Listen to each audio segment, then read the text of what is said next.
Next on PIJN News, Dr. Chaps reports on these important issues. Preserving Liberty is the name of a new book by Josh Bernstein. And today we're going to discuss all of the elements, including electoral math and what happened with COVID and Trump versus Biden. Josh is next. Former Navy chaplain Gordon James Klingenschmitt took a stand to defend religious freedom by daring to pray publicly in Jesus' name. Now he helps you by reporting the news, discerning the spirits, and praying the scriptures. Would you pray with us? Here's Dr. Chaps. God bless you in Jesus' name. My name is Chaplain Gordon James Klingenschmitt, Dr. Chaps, and you're watching PIJN News. On this show, we like to do three things.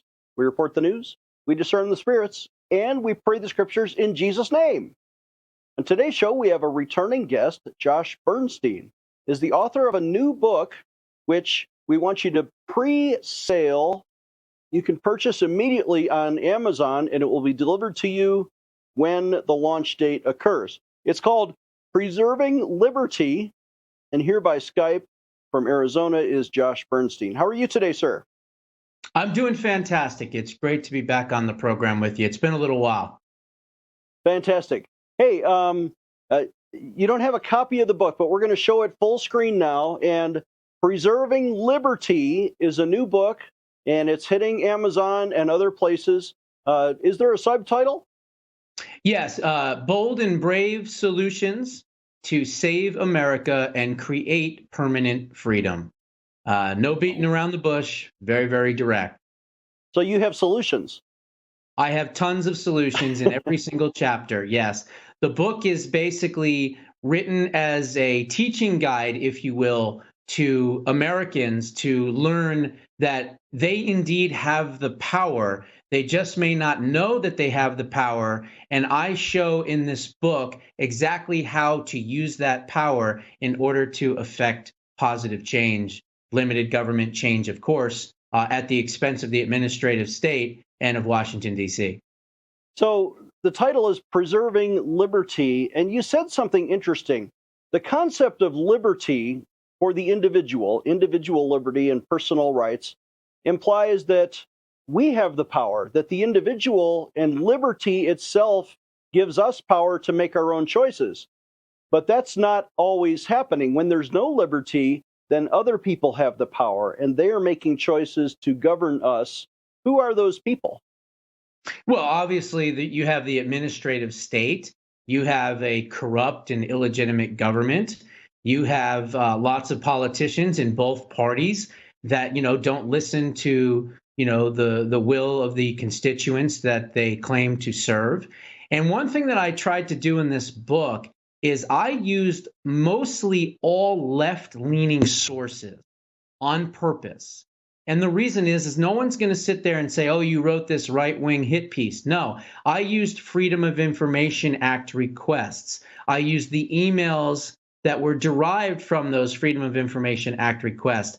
I used people's emails personally that were going back and forth to the, Dr. Fauci and many others in the scientific community about the cover-up and the lead-up and the cover-up to COVID and, the lab leak theory versus, natural occurrence in the meat market. I go through it all. And then, of course, I really go after Dr. Fauci, because he deserves to be gone after. And I talk about the Beagle experiments. I talk about, the monkey experiments. And I even talk about the poor little AIDS infected children from the New York hospital. So there's a lot of information in this book that is going to be, just mind-blowing type of stuff that people are going to have their jaws on the ground going, wow, I didn't know about this. I didn't know about that. And like I said, I use a lot of left-leaning sources, CNN, the New York Times, many things, because I always say this, you can find the sources in the left-wing media because they have to put it out at some point. They're just very difficult to find. But through the research, I've been able to do that. So I'm really excited, really proud of it. The book comes out October 8th, possibly a little sooner. And you can purchase the book on Amazon right now. You can pre-order it right now. And so I'm really excited, and it's going to be great. So let me understand the concept of pre-sale of books.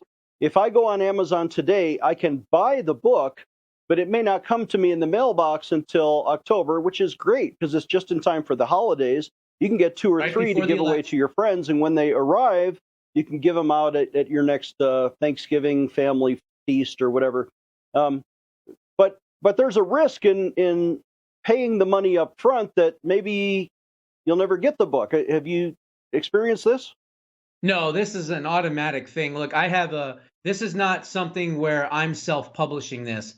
I have a Simon and Schuster distribution behind me. It's a very professional publishing company that has done books for Alan Dershowitz and RFK Jr. and Ted Cruz and Rand Paul and many other, pretty well-known folks out there. And so, no, when you pre-order it on Amazon, it's guaranteed to be delivered. There's no question about that. You can also get it on Barnes and Nobles. You can get it at Target. Starting next week, it'll be available at Costco, Sam's Club, Walmart, and then it's also available in 5 or 6 different countries throughout Europe, Australia, Germany, and a few others. And you'll get the book, and it's going to be a great thing. I'm getting it done before the election. That's why it's coming out about a month or so before the election, because there's a lot of information in it pertaining to the election and what we can do to secure our elections as well. So Preserving Liberty book on Amazon, you can pre-order the book right now. This is something that I thought about doing for many, many years, but never really kind of put everything into it. But I finally had an opportunity that arose that came once in a lifetime, and I obviously had to jump on it and kind of dip my toe into an area that I've never really done before. But what a cathartic feeling and experience doing this. You really get a chance to learn a lot about yourself. Well, congratulations. The book is Preserving Liberty. We want everyone to pre-order a copy right now. Let's take a short break, and we'll talk about electoral math and politics after this. Empowering you, the grassroots activist. Here is Dr. Chaps. Welcome back. I'm Dr. Chaps, joined by Josh Bernstein. And Josh, we're observing now in the recent polls that Donald Trump has double-digit leads in nationwide polling, but in the 6 swing states that decided the last election, he's up by single-digit margins, between 5 and 8% in most polls, except Michigan. He might be up by 3% within the margin of error. What does your book talk about when it talks about the electorate and who's making these choices? Well, clearly what it talks about is the fact that there's 3,143 counties or county equivalents in the United States of America. And yet the American people's population, 50%, live in only about 200 or so counties. So that means there's over 2,900 counties in the United States of America that truly do not have a say in who they choose for their elected leaders, because the population centers take the majority of the power and, of course, the votes in each respective state. So I've devised a plan that basically turns America, if it was ever implemented, basically into 50 Nebraskas, okay, in which you have proportional electoral votes based on counties. And I break it down from metropolitan counties, which are counties that have over 50,000 population, versus micropolitan, which is 10,000 to 49,999, and then sparsely populated counties, which is 9,999 or less people. And what I try to do is I try to take the power structure away from the big liberal cities in many of these red states and actually giving the power back to the people that right now really don't have a say in who their elected officials are because of where they live and things of that nature. So if we're going to be a country for the people, by the people, and of the people, and actually say that we're, quote, a representative government, how can we actually say that if 95% of the people truly don't really have any representation? I have a way and a solution to fix that I talk about in this book. You know, a recent study just came out this week showing that cities are not growing in terms of replenishing their population by having babies. But counties and rural areas are growing like, rabbits. That the rural areas, the population centers are growing rapidly. The cities are actually shrinking and diminishing because there's a lot more abortions. There's a lot less tolerance of children. But thank God, America is replenishing itself in the rural areas, the red states, for example, or the red counties, if you break it out by electoral politics. There is a movement afoot, however, to replace the Electoral College, where, let's say Iowa gets so many electoral votes, with a national popular vote, so that only New York and California count, because that's basically any presidential speech by Joe Biden or Donald Trump would have to take place in New York City or Los Angeles to get the media market to win the city's votes. And they would never visit a rural area because there's not enough people there. You think we ought to keep it the old way or move to this new way? Well, obviously, my way, I think, gives the most power back to the people at the expense, and I want to make sure that this is abundantly clear, at the expense of the big cities that are typically run by liberals. I have devised a plan that actually extracts their power, takes it from them, and gives it back to suburban and rural America to make it a more equal playing field. Now, clearly, if my idea was never implemented, the idea that we have now, that of course is in the Constitution, that the framers, can, put together for us, works. But I think we can have improvements to it. But the worst thing that we could ever do is go to a national popular vote and get rid of the Electoral College, because let's face it, in the 2016 election, I've said this numerous times, President Trump didn't necessarily win that election. Jill Stein put him in the White House because of Pennsylvania, Wisconsin, and Michigan. They did not account when they were stealing that election for those votes being as heavy as they were in those states. So what happened? The Electoral College worked the way it was supposed to work. At least it worked, that way in the old days. My way is even better than that. But the worst thing we could do is go to a national vote, because all the Democrats would have to do is load up the votes in the big cities, load up the votes on the East and West Coast, and drown out the rest of the country. And Republicans would never win another election ever again. That's why there's a big, big push on the left to do a national vote. And we've got to do everything in our powers to stop that. So you're referring to Jill Stein, I think, who was the Green Party candidate in 2016. She took votes on the left away from Hillary Clinton so that Donald Trump did become president in those states that you mentioned. This year, in 2024, we've been through basically a Trump candidacy 3 times now. Is the Libertarian Party guilty or trying to siphon votes away from Donald Trump on the right to have the reverse effect, to make sure that if enough people, for example, in Indiana vote Libertarian, that those electoral votes could surprisingly swing to Joe Biden, even in a red state?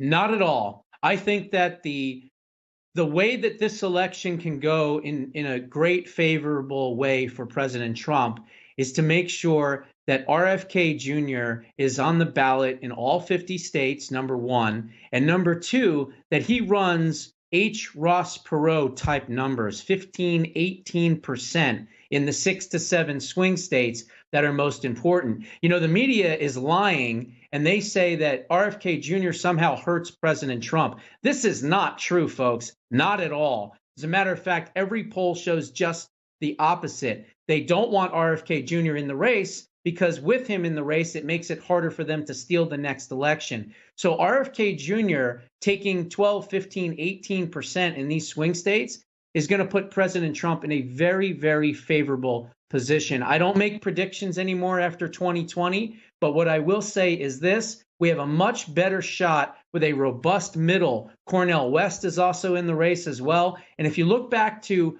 2016, you had about 6% of an independent vote collectively. In 2020, you had less than 2%. So it was a lot easier to steal the election. This time, we may have 12, 15, 18% of the middle. And if that's the case, Trump has a very, very good chance at winning this election.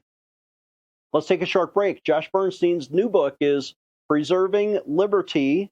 We want you to pre-order this now on Amazon. Go to Amazon and search for Preserving Liberty, Josh Bernstein, and buy your copy today. We'll be right back. Welcome back. I'm Dr. Chaps. Joined again by Josh Bernstein. Josh, I want to get your take on certain issues that are coming up in the polling. For example, on issues like support and foreign policy support of Israel or Ukraine, Joe Biden is tanking. He's got like 17% approval rating on the Israel question, whereas Donald Trump is up over 60%. Why do you think this is? You're a person of Jewish faith and descent. Explain this to me. Well, I think it's clear that the Biden regime is trying to play both sides here. You know, let's not forget it was their billions of dollars that went to Iran through proxy, and that money was then dispersed to pay for the October 7th massacre in Israel. That was planned 6 months earlier in Beirut, Lebanon, by Hezbollah and Hamas and many other bad actors. And so I think what's happened here is they've lost control on the college campuses. You have a lot of people that unfortunately are anti-Semitic. And I think what's happening is it's a cluster in a way because he can't support the Jews because he's going to lose the radical base, but he can't support the radical base because he's going to lose the Jewish vote. So I think that the October 7th situation has really put, at least politically speaking, Biden in a bind here from that standpoint. But the bottom line is, look, when you have college kids and professors, by the way, yelling at the top of their lungs, intifada, intifada, bring it to America or coming to America, that's not a rally, that's not a protest, that's treason. That is literally calling for violence against your own country. And not only should these professors be fired and untenured and all that, but these students and professors should be rounded up and charged because this is incitement. This is incitement to violence, and it should be prosecuted. Okay, that's what I will say about that. But look, I think that the polling and everything else, remember, you don't want to look at registered voters. You want to always look at likely voters. Registered voters are already registered. That's typically your political class for the most part. You want likely voters. Those are people that vote in every election. They may not be registered, but they're planning on voting. Those are the ones and the votes that are going to count when it comes to the polling. The other thing, of course, is you want to have a very large poll. You don't want 280 people with a +6 or 7 that's going to show the Democrats winning by 14 points. You want a likely voters poll with 5,000 or 6,000 people in it that's going to show the real numbers, which is Trump is winning and winning handedly. So a different topic is all of the trials that Donald Trump is being accused of in New York, in Georgia, in Florida, whether it's classified documents or whether or not his company, cooked the books on hush money payments to Stormy Daniels. The irony is the more Trump is a defendant in these trials, the higher his poll numbers go. Now, when he talks about this, he says, because America knows it's a hoax, that these trials are blatant attacks by the left in George Soros-funded district attorney races to basically criminalize him, to take him off the ballot. The public sees through that, and they vote for Trump in more record numbers. Can you explain this? Well, I will tell you this. He just put a huge rally on in Bronx, New York, in bright blue Bronx, New York, where, again, he's from and was born. So he went back to his old elements, and he talked about saving the ice skating rink and all that. And it was wonderful. But what I find the best part about it is what was happening outside of the rally. You had many, many Black Americans that were literally chanting. They were literally chanting, divided we fall, America together, and all these different things. And then he said, and then they were saying, if you indict our president, you indict us all. So it was a really interesting thing to see that there's so many people in a bright blue state like New York that were really supportive of President Trump. I said this before, and I'll say it again. If he can get either even or even close to even within let's say 5 to 8 points, or even within a 10-point margin in a state like New York, then that means that a more conservative state like, Indiana or Iowa or even Michigan or Wisconsin or Pennsylvania, he's going to be up even higher. And so look at the blue state polling as a barometer rather than what's going on in red states or swing states. And so if President Trump can pull big numbers in blue states, look out. This could be something spectacular. Okay, last question. We have under 2 minutes left, so very short answer. The Biden administration has been redefining the term sexual orientation or gender identity in Title IX to promote transgenderization of public school children, to take that away from parental rights and give it to leftist teachers who want to turn your boys into girls.